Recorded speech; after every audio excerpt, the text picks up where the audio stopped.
Alright, so, no, we're not doing the base game of Arkham. This is the outro to our first Mythos adventure after the base set. There was one before this one that we didn't record that we did. Path to Carcosa is the second Mythos. Oh, that's right. We didn't show. Yeah. We just started series with the Path to Carcosa. Yeah. So we showed you how to play. We skipped the first adventure. We didn't show you that. Right. Which we actually played with Haley, and then we started doing the series, and Path to Carcosa was our first one. So this is not Path to Carcosa, but this is what we are talking about. So, I always flap. You started off this time.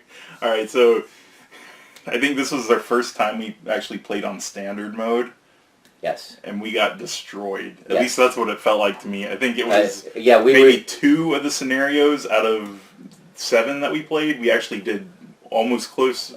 I think we won one. Yeah. And if you watch that episode, we went crazy at that. Yeah. And then we got close on like 1 or 2, but then everything else. They didn't feel horrible. Yeah. Like everything else was a disaster. But then it was just like, jeez. Right. Like, Which, I mean, it's an Arkham game. I totally get it. But when it's the second difficulty out of 4, it's like...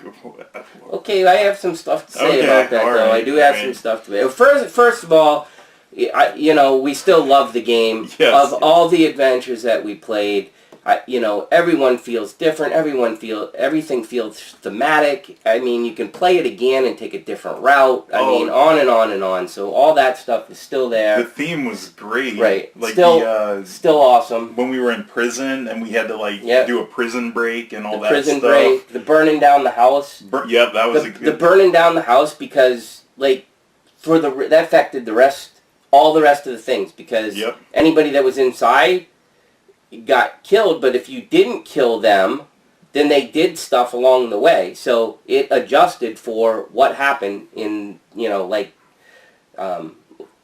what happens through the rest of it based on that one event that was early on. And then the one with the cathedral where we were like, well, do we want to do stuff outside or do we need to go in there? And then it's like is it coming from above or coming from below? Who knows? Yep. And it was all a big mystery because it's all random. So. Yep, and then like the very last one that we got to do with Where's the Path? Yeah. Yep. I mean, and I was like, well, the path is here, the path is here. And then I'm thinking to myself, if I play again, that's where the path is. And then I'm like, no, it didn't, because they made you shuffle the cards. That means there's a path. Depending on how you shuffle it, it could be in the other pile every single time. Yeah. Jerks. We still love it. Yeah, we still love the game. So here's my outtake on it. First of all, it's a real pisser not to be like negated from the last pack. That sucked. That just totally sucked. Part of the game. I think the biggest part for why it sucks for Jeb and I is it'll be a long time before we go back and play it. Mm-hmm. I think we have a better chance of going back and playing it quicker than other games, only because we're more caught up on Arkham than anything else. Right. And we don't replay anything of it, whereas in Lord of the Rings, we usually try to beat the scenario before we go on, which in effect can take 3, 4, maybe 5 games to do. Yep. So there's a huge difference in that. This is because of the way the story drive in this game always forces you to continue. The second thing I would say, and I don't know if he agrees, but I know I'm doing it, is because we picked standard, and it was that hard. I personally don't think easy would have been so easy that we would have blown through. So I personally think that our decision not to use cards that we've earned through the earlier ones is a mistake. I think that we've opened the packs, they're available in the game now, and we probably ought to look at them because, I mean, we got hammered. We just got destroyed. Yeah. And like Jeb pointed out just a minute ago, we played on standard. I understand that Arkham game and that they're hard, but to get destroyed that bad was pretty awful. Yeah. Whether or not some of those earlier cards we could have made a better deck, I don't know. We don't usually tend to get online and see what the absolute best thing to do for our characters is. It takes the fun out of it for me. Yeah, it takes a little bit of the fun out of it for me too. I like to try to figure it out. I feel like it's, I mean, especially at the beginning of the game, there's only so much stuff you can choose from anyways. And then you have to earn the victory points to be able to get the other cards anyway, so you can plan as best you want.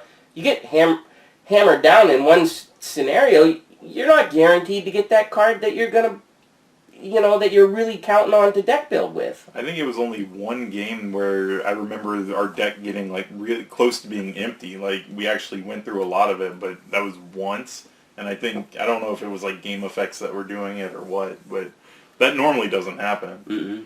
So, anyways, that would be my opinion. We've already decided the next series we're playing on easy, and myself, I'm not limiting myself to just base set and whatever the new stuff is.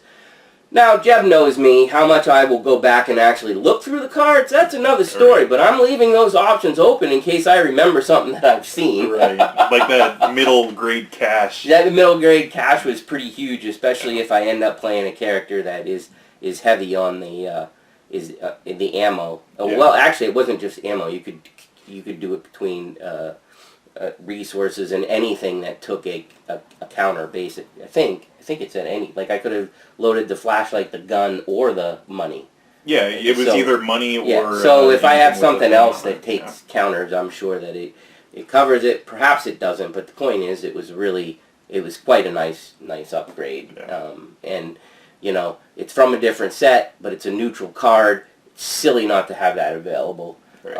And I don't know if you agree with all that, but that will be my thing going forward. I thought that we were thematically doing it correct. That's what I thought, yeah. After playing it and looking at a couple things, I'm thinking that we should have left it wide open. Right. And we'd definitely like to hear from you guys what your thoughts, if you tried doing what we did, how that turned out for you, because for us it was...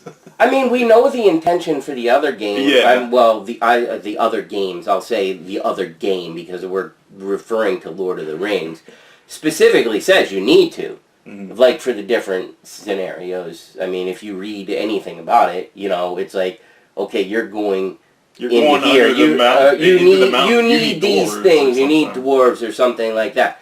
Now, we take it a little step further in something like that, and we try to thematically say, okay, this probably wouldn't fit underground. We're not going to bring it. But that's a personal choice, and that's only a small fraction of what's available, and there's other things that you can use with it. And we certainly never said don't only use what we have in this scenario. So I think it probably could have been a mistake. I don't know how he feels, but that's what I'm doing next time. No, I'll go with you next time and see how that turns out, because then I'd at least know if doing it that way we have more of a chance. And then if we go back and we do the whole next story and easy ends up being too easy, then I say we keep it like that, and then we would try standard. But in true Arkham form, we got just blindsided by everything, and we didn't even get to see how the thing ends. We just got, you lose, you die. It's too bad. See you later. Yeah, I know the last couple ones that I played as, I was the librarian. I think I was the librarian last time, and then like Ash Can Pete or something the time before. So I've mostly only stuck with yellow and red cards. So I think for the next set, I'm going to try to dabble in something different, like maybe the spellcaster or the green, which is kind of like roguish. Yeah, I don't remember what I did for the first game. Do you remember what I did for the first game? I think you might have done the blue before. For the first one too? I think so. Okay, well maybe I mean, I don't know. I like to play the heavy hitter guy. Yeah, right. That way I don't have to think as much as Jeb has to think. I make fun of him for being stupid, but he's really not. You gotta cut that out, Jeb. Cut that part out. Anyways, that's about all, because you already know we like the game, and I don't have much else to say other than what I would change, and I enjoyed the scenario. I think I'm up for recording the next full cycle as well. I mean, we didn't really get any feedback from anybody about it. We never do. Yeah, A little bit. Sometimes when we do something grossly wrong. Yeah. But evidently we didn't screw up that much. Right. So I'd be down for doing that and see what happens. Plus, we don't have to play with Gary because he didn't like him. He's standing over there.